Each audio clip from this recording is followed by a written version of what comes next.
este vídeo vamos a analizar la eficacia de la transferencia de materia en las torres de relleno. Tras visionar el vídeo, serás capaz de identificar qué variables se usan en la práctica para analizar la eficacia de la transferencia de materia, interpretar los gráficos relacionados e identificar de qué variables depende y cómo influyen. Las torres de relleno se utilizan en los procesos industriales para separar los componentes de una corriente mediante transferencia de materia por contacto con otra corriente, y el elemento clave es el propio relleno, que permite aumentar la superficie de contacto entre las fases, el tiempo de residencia de los fluidos y la turbulencia, y con ello aumentar la eficacia de la transferencia de materia, que está condicionada por la velocidad de circulación de los fluidos, el tipo y el tamaño de relleno. Y estas variables, además, causan unos efectos no deseados de caída de presión, retención de líquido e inundación de la torre. En esta simulación fluidodinámica podemos ver lo que ocurre dentro de la torre para tres tipos de rellenos aleatorios. En primer lugar, el líquido se divide en películas finas que caen, se distribuyen en toda la sección transversal de la torre y mojan el relleno.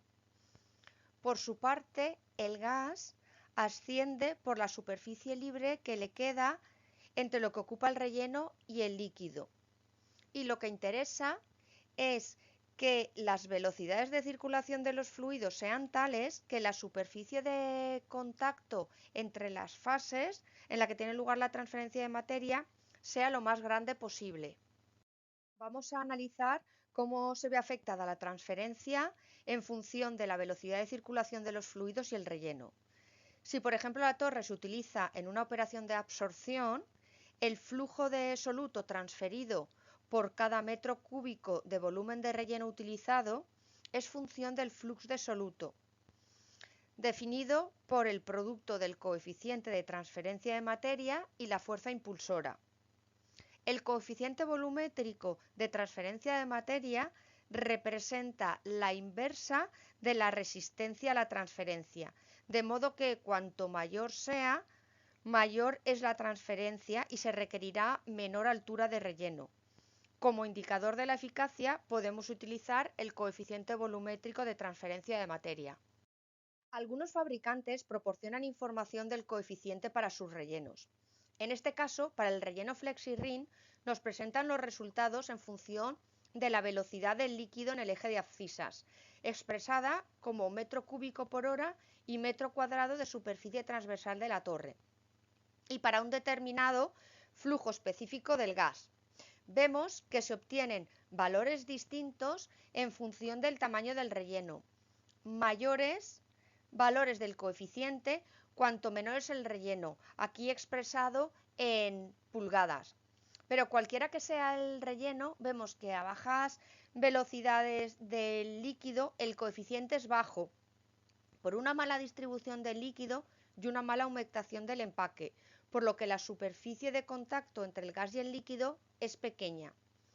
A medida que aumenta la velocidad, el coeficiente aumenta continuamente de manera lineal, ya que la interfase se va haciendo progresivamente más grande, hasta que se alcanza un punto, el punto de carga, a partir del que se pierde la linealidad, y el aumento se desacelera porque la retención de líquido reduce la superficie de contacto, pero sigue compensando el aumento de la superficie interfacial.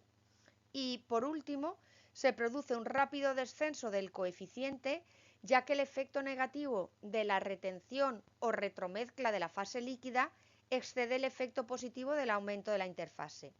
Teóricamente, el coeficiente sería 0 en el punto de inundación, con lo cual lo ideal sería operar en el punto en el que el aumento de la transferencia compensa los efectos de caída de presión y retención de líquido. Encontramos resultados similares en otros estudios. La altura de relleno se establece como el producto de la altura de una unidad de transferencia de materia y el número de unidades de transferencia de materia necesarias. Por sus siglas en inglés, height of a mass transfer unit y number of mass transfer units. En este estudio vemos que se utiliza como indicador la inversa de la altura de una unidad de transferencia de materia frente al factor de flujo del gas, producto de la velocidad por la raíz cuadrada de la densidad para una determinada velocidad del líquido. Y observamos en el perfil que aparece un máximo para el cual la transferencia de materia sería más eficiente.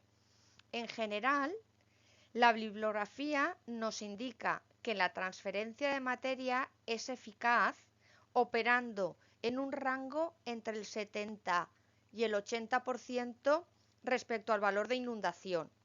Este rango se ve modificado según las fuentes y en función del tipo de operación y la característica de los fluidos.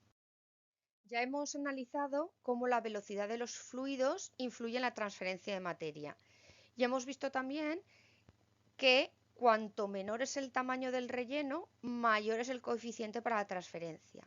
Entonces ahora es el momento de analizar el efecto del tamaño del relleno sobre todos los fenómenos que tienen lugar dentro de la torre.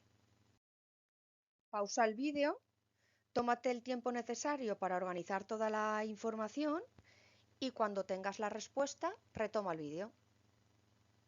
Como hemos visto, una variable importante es el área interfacial específica que interesa que sea lo más grande posible y que está relacionada con el área superficial específica del relleno.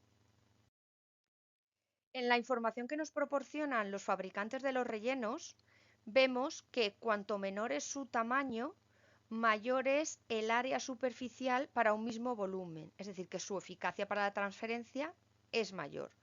Sin embargo, la porosidad del lecho es menor, por lo que los fenómenos de retención del líquido que contrarrestan el aumento de la superficie interfacial se dan a velocidades más pequeñas.